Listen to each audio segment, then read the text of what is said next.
ప్రశాంతి రెడ్డి వేమిరెడ్డి అనే నేను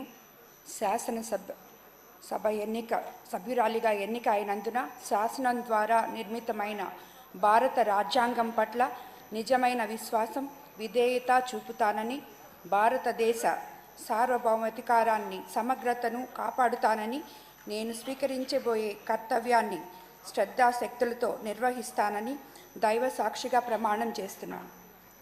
ఆంధ్రప్రదేశ్ శాసనసభ సభ్యురాలినైన ప్రశాంతి వేమిరెడ్డి అనే నేను సభ నియమాలకు కట్టుబడి ఉంటానని, వాటిని అనుసరిస్తానని, సభా మర్యాదలను పాటిస్తానని, సాంప్రదాయాలను గౌరవిస్తానని దైవ సాక్షిగా ప్రమాణం చేస్తున్నాను. శ్రీమతి సత్యప్రభ వరుపుల.